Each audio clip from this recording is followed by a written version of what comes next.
اس کے بعد ہے النوع الخامس، پانچویں فصل، پانچویں قسم، حروف تنصب الفعل المضارع، ایسے حروف کے بارے میں ہے جو فعل مضارع کو نصب دیتے ہیں۔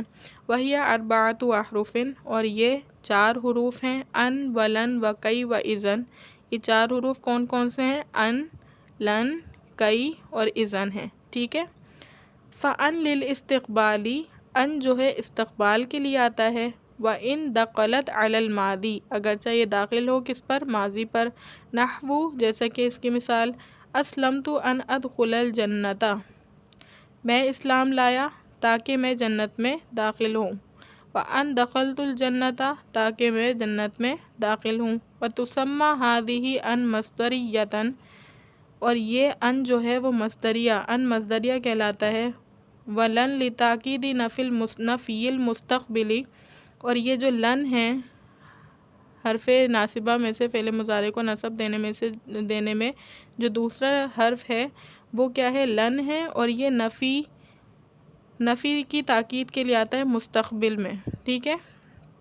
یعنی جو فعل مضارع ہوتا ہے، آپ کو بھی یہ بات پتہ ہوگی صرف میں، کہ فعل مضارع جو ہے دو زمانوں پر دلالت کرتا ہے۔ یعنی اگر میں کہوں گی اذهبوا، ٹھیک ہے، اذهبوا تو اس کے معنی ہوں گے میں جاتا ہوں اور میں جاؤں گا، یعنی فعل مضارع میں حال بھی پایا جاتا ہے اور فعل مضارع میں مستقبل بھی پایا جاتا ہے۔ لیکن لن کی کیا خاصیت ہوتی ہے کہ یہ فعل مضارع کو آنے والے زمانے کے ساتھ خاص کر دیتا ہے، ٹھیک ہے۔ مثلو، جیسے کہ اس کی مثال، لن ترانی، تو مجھے ہرگز نہیں دیکھے گا، ٹھیک ہے۔ وکئی، اور کئی جو ہے ولی سببیتی، کئی جو ہے سببیت بیان کرنے کے لیے آتا ہے، سبب بیان کرنے کے لیے آتا ہے کسی چیز کا۔ مثلو، جیسے کہ اس کی مثال، اسلمت، میں ایمان لایا، کئی ادخل الجنت، تاکہ میں داخل ہو جاؤں جنت میں، ٹھیک ہے۔ فَإِنَّ الْإِسْلَامَ، کہ بے شک اسلام، سبب ہے، لدخول الجنت، جنت میں داخل ہونے کا، کہ بے شک اسلام جنت میں داخل ہونے کا سبب ہے۔ وَإِذًا، اور چوتھا جو لفظ ہے وہ اذن ہے، للجواب والجزاء، اور اذن کب آتا ہے؟ جواب اور جزا کے لیے آتا ہے۔ مثلو، جیسے کہ اس کی مثال، اذن تدخل الجنت، تب تو تم داخل ہو جاؤ گے جنت میں۔ یقال فی جواب من قال، یہ کہا جائے گا اس شخص کے جواب میں جو کہے، من قال، جو کہے، اسلمت، میں ایمان لایا، ٹھیک ہے۔ ترجمہ ہمارا ہو گیا۔ اب ہم دیکھتے ہیں اس کی تشریح، تو تشریح دیکھ لیتے ہیں اس کی۔ تشریح یہ ہے کہ النوع الخامس، پانچویں قسم، حروف تنصب الفعل المضارع، ایسے حروف کے بارے میں ہے جو فعل مضارع کو نصب دیتے ہیں۔ اب آپ کو پتہ ہوگا یہ بات کہ فعل مضارع کی خاصیت یہ ہوتی ہے کہ فعل مضارع کا آخر جو ہے وہ مضموم ہوتا ہے، یعنی آخر میں ضمہ پیش ہوتا ہے۔ جیسے اگر میں کہوں یضربو، تضربو، تضربو، اضربو، نضربو، یہ سارے صیغے جو ہیں وہ آخر سے مضموم ہیں، ٹھیک ہے۔ اگر میں یضربانی کی بات کروں یا یضربونا، تضربینا، اس طرح کی بات کروں جن میں نون اعرابی موجود ہوتا ہے، تو نون اعرابی بھی یہ بتا رہا ہوتا ہے کہ یہ ضمہ کی وجہ سے، کیونکہ تثنیہ اور جمع کے صیغوں میں نون اعرابی اس لیے لگایا جاتا ہے کہ وہاں پر ضمہ دینا دشوار ہوتا ہے، الف کے بعد ضمہ دشوار ہوتا ہے، اس وجہ سے وہاں پر نون اعرابی لگا دیا جاتا ہے کہ یہ نون اعرابی اس ضمہ کی کمی کو پورا کر دیں، ٹھیک ہے۔ تو آپ یہ بتانا یہاں مقصد تھا کہ جو فعل مضارع ہوتا ہے اس کی خاصیت یہ ہوتی ہے کہ وہ آخر سے مضموم ہوتا ہے۔ اب یہ جو حروف یہاں ہم پڑھ رہے ہیں وہ ایسے حروف ہیں جو فعل مضارع کے ضمہ کو ختم کر کے اس کو نصب دیں گے، ٹھیک ہے۔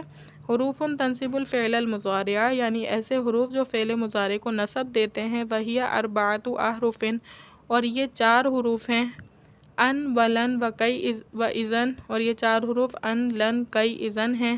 اور ان کے بارے میں بتایا کہ ان جو ہے استقبال کے لیے آتا ہے، ان استقبال کے لیے آتا ہے، یعنی مستقبل میں کر دینے کے لیے آتا ہے۔ وَإِن دَخَلَتْ عَلَى الْمَاضِي، کہ اگرچہ وہ داخل ہو ماضی پر، ٹھیک ہے۔ نحو، جیسے کہ اس کی مثال، اسلمت ان ادخل الجنت، جیسے کہ اس کی مثال، میں ایمان لایا، میں اسلام لایا تاکہ میں داخل ہوں جنت میں، ٹھیک ہے۔ یعنی ان جو ہے کسی بھی جملے کو آئندہ آنے والے زمانے میں تبدیل کر دیتا ہے کہ میں ایمان لایا تاکہ میں جنت میں داخل ہوں۔ اب یہ جنت میں داخلے کا کام جو ہے وہ آنے والے وقت میں ہوگا، مستقبل میں ہوگا، ٹھیک ہے۔ آگے یہ بتائی کہ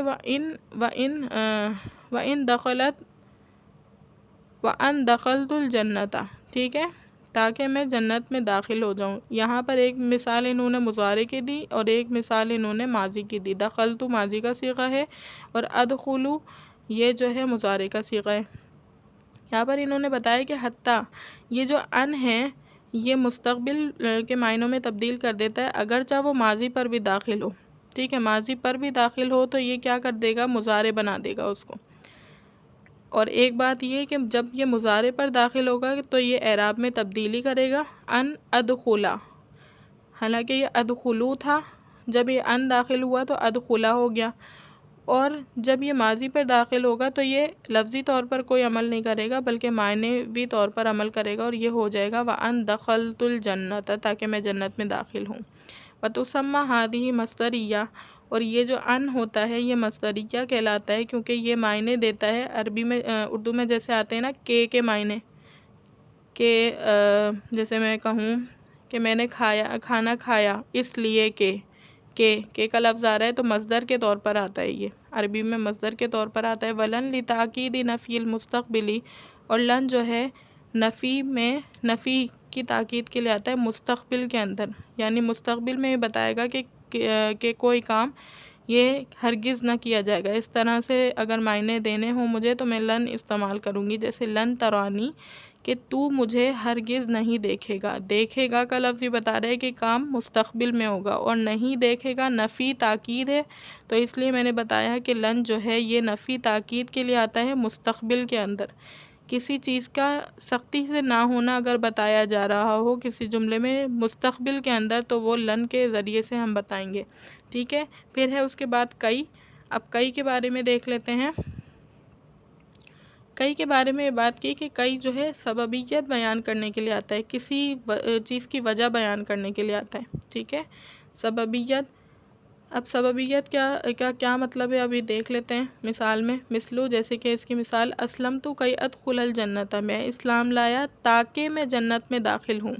یہاں پر کئی کے ذریعے سے اس کی وجہ بتائی گئی کہ یہ جو میرا اسلام لانا ہوا وہ کسی وجہ سے ہوا، اور وہ وجہ یہ ہے کہ تاکہ میں جنت میں داخل ہو جاؤں، ٹھیک ہے، میں اسلام لایا تاکہ میں جنت میں داخل ہو جاؤں۔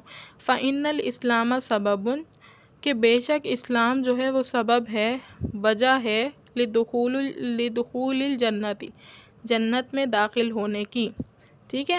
یہاں پر مزید ایکسپلینیشن کر رہے ہیں کہ یہاں پر یہ بتایا تھا کہ سببیت کے لیے آتا ہے، سبب بیان کرنے کے لیے آتا ہے، جیسے کہ اس کی مثال اسلمت کی ادخل الجنت، کہ میں اسلام لایا تاکہ میں جنت میں داخل ہوں۔ پھر یہ بتایا کہ اسلام، بے شک اسلام جو ہے داخل ہونے، جنت میں داخلے کا سبب ہے، ٹھیک ہے۔ وَإِذَنْ، اور اذن جو ہے للجواب والجزائی، اور اذن جواب اور جزا کے لیے آتا ہے۔ مثلو، جیسے کہ اس کی مثال اذن تدخل الجنت، ٹھیک ہے، مثال کیا دے رہے ہیں کہ اذن تدخل الجنت، تب تو تم داخل ہوگے جنت میں۔ اذن کا مطلب کیا ہے، تب تو، ٹھیک ہے، تب تو، اذن تب تو داخل ہوگے تم جنت میں۔ فی جواب من قال، یقال فی جواب من قال، کہا جائے گا اس شخص کے جواب میں جو کہے اسلمت، میں ایمان لایا، یعنی اذن کا مطلب ہوتا ہے تب تو۔ پہلے جملہ یہ آ گیا کہ تدخل الجنت، یعنی اذن تدخل الجنت، تم تو جنت میں داخل ہوگے۔ کب داخل ہوگے؟ اس شخص کے جواب میں یہ جملہ کہا جائے گا جو کہے کہ میں اسلام لایا، یعنی ایک شخص کہہ رہا ہے کہ میں اسلام لایا، تو دوسرا شخص اس کے جواب میں کیا کہے گا کہ تب تو تم جنت میں داخل ہو جاؤ گے۔